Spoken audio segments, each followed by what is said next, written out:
created music, he orchestrated this potent tool primarily for his praise and worship. God is the author of music.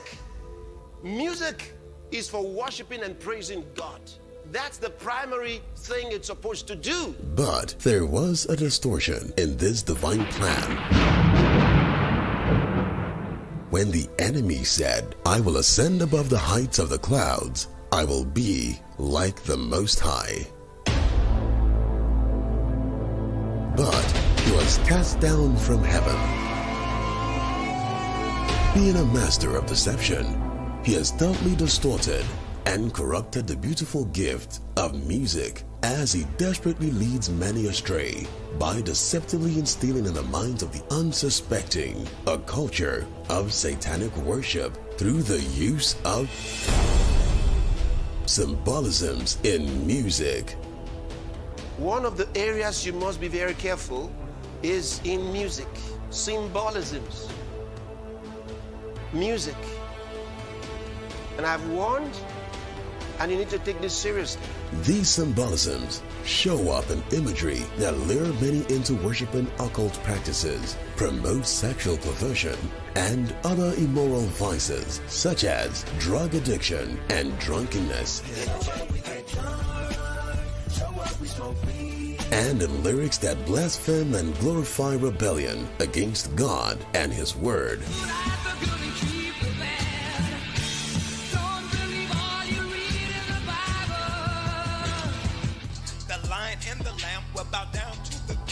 And that is Jesus bowing down to the goat.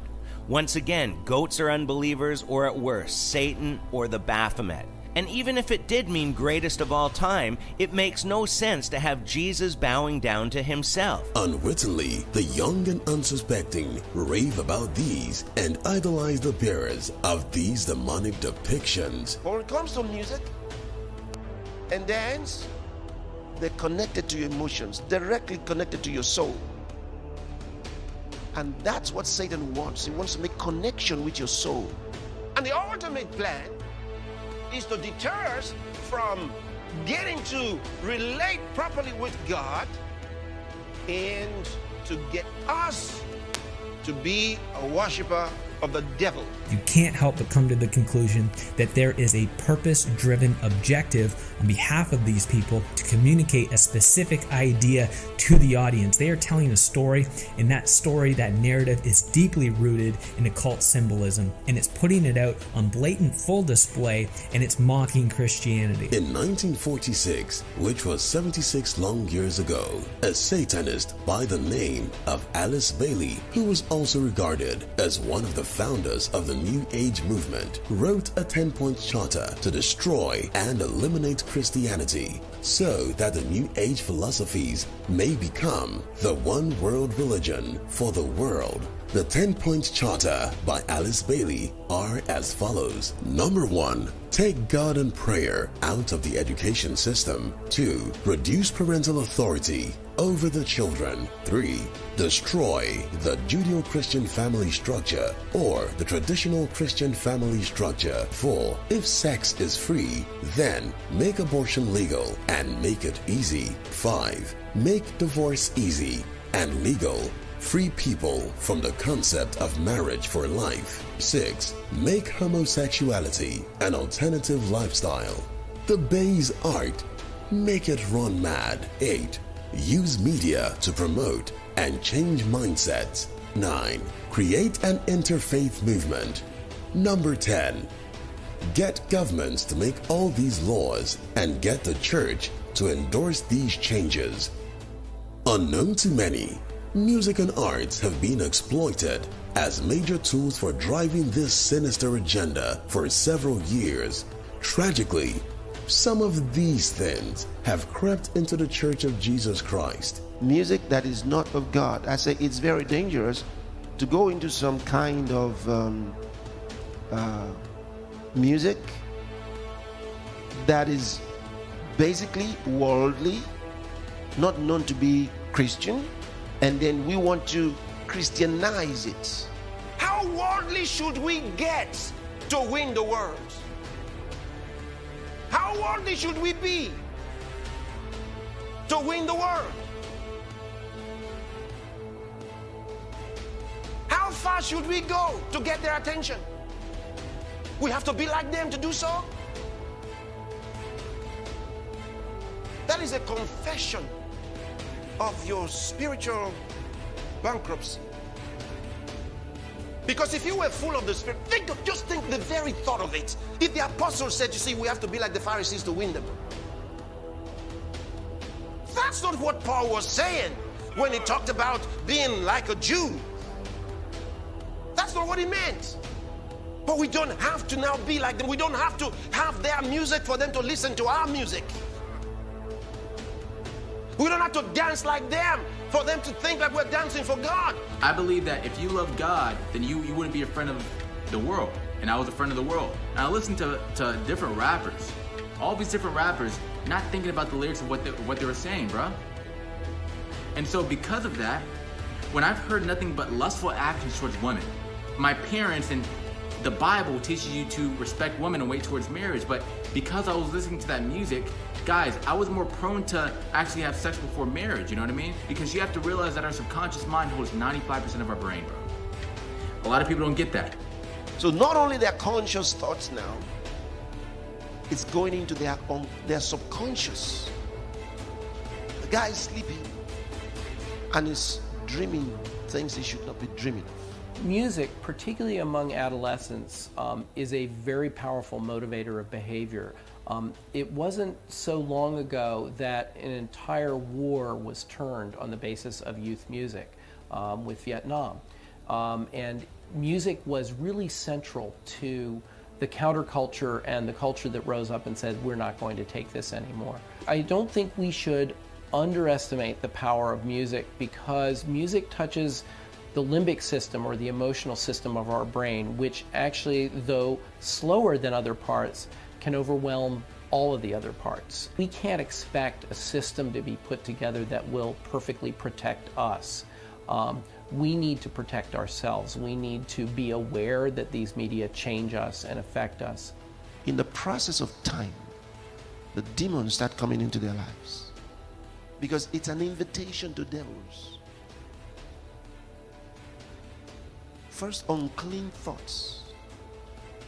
Either they might be thoughts of fear, or they're thoughts of a sensual nature. Unclean thoughts that come into them. You find a Christian, a nice Christian, who loves the Lord, but now he's struggling with unclean thoughts, dirty thoughts, sexual thoughts. And he doesn't know where they're coming from. They're coming from the dance, they're coming from the music. They're coming sometimes from the books they're reading.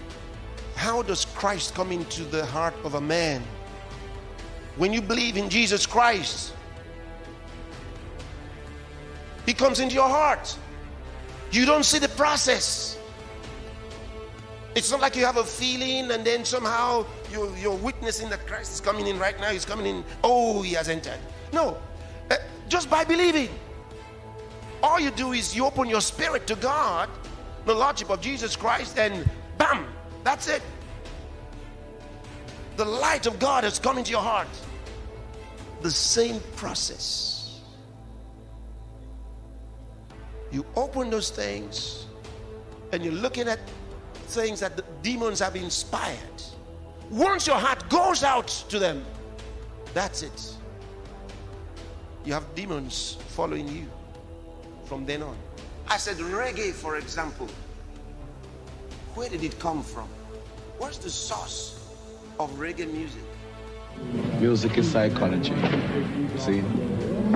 And if the music does not penetrate the heart, the soul, and the mind, and the body, then you ain't gonna feel it. Because reggae music is not something that you hear, it's something you feel. See? And if you don't feel it, you can't know it. See? It is a spiritual music with spiritual ingredients for spiritual purposes. And I've never seen anybody who was into reggae for a long time and didn't have demonic activities come into his home and into his life. And I'm serious.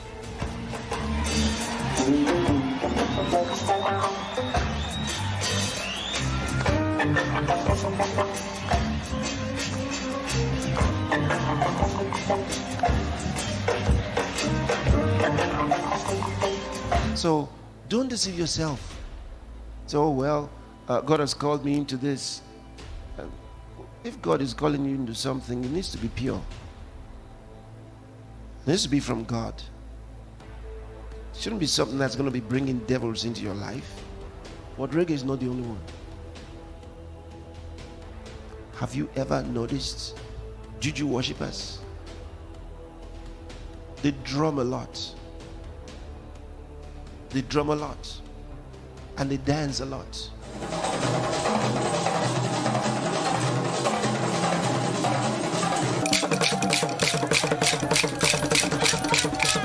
A lot of the dancing steps that people get from the world, a lot of them are to demons. These are things that are the movements of devils.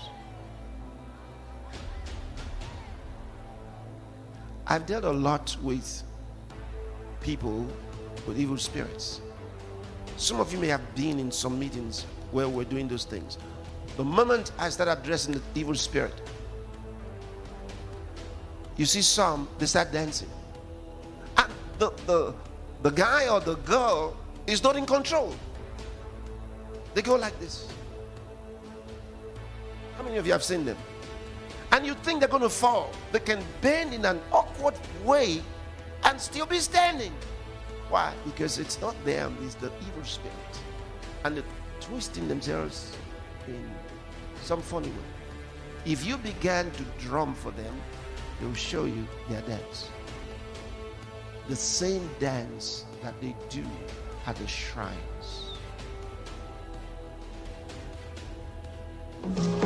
Music is a spiritual thing. You don't play with music.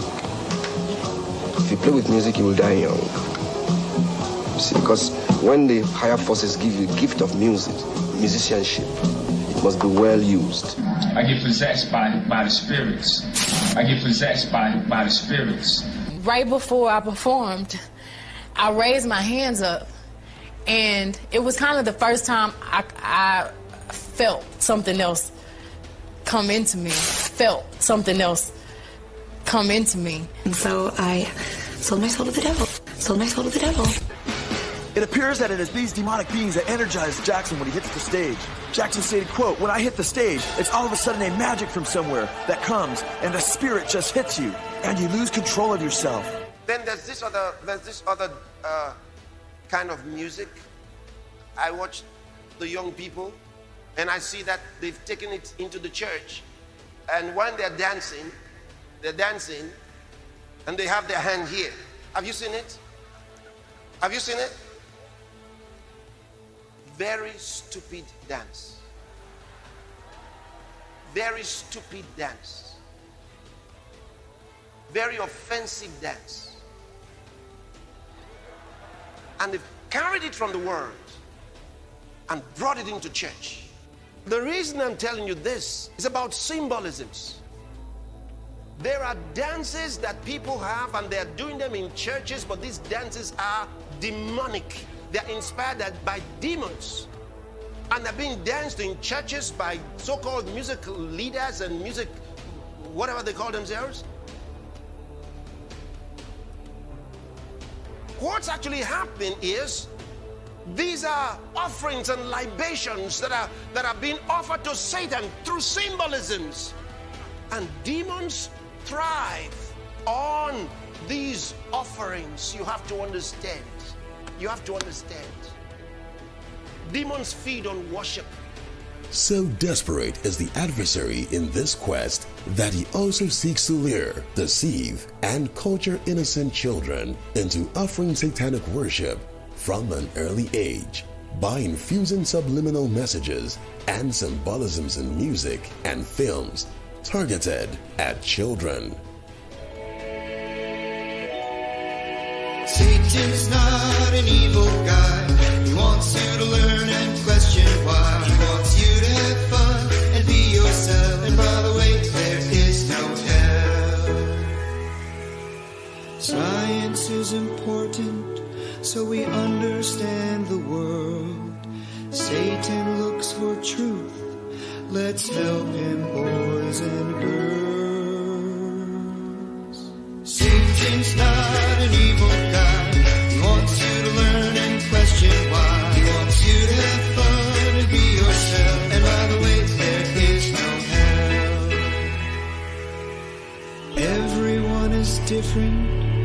and that's okay with Satan. He'll always treat you equal, whether you're black, white, or gay. Satan-inspired theosophist Alice Bailey is quoted to have said, "When you are changing a nation, don't bother with the old people. They are too stuck in the old traditions. They will not change. But go for the children, especially 10 years and younger."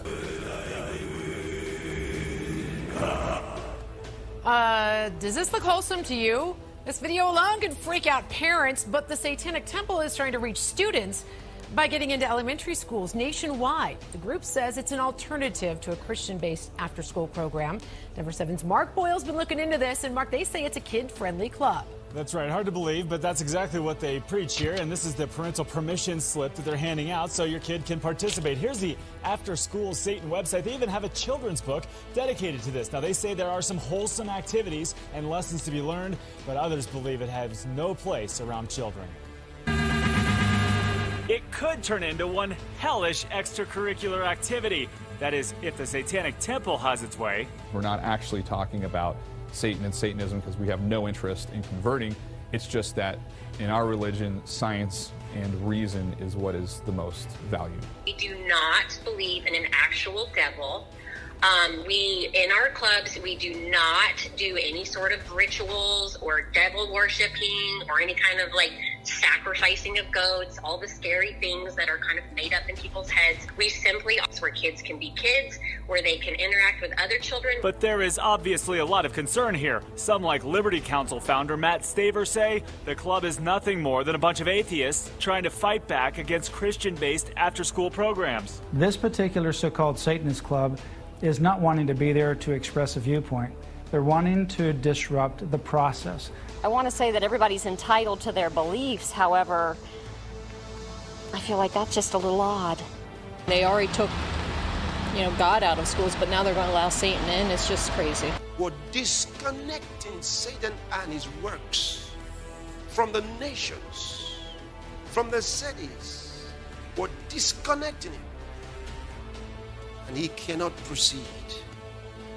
He cannot proceed with his acts. He cannot proceed. Music is a reflection of the culture and ideals of a people. Little wonder the adversary seeks to culture the world with the ideals of darkness through symbolisms in music and arts. But while the church remains, we will culture the nations aright, filling the nations with the songs of our kingdom, that they may worship the one true God, who is the true author of music and Lord over all. Revelations chapter 11 verse 15 says, "The kingdoms of this world are become the kingdoms of our Lord and of his Christ, and he shall reign forever and ever."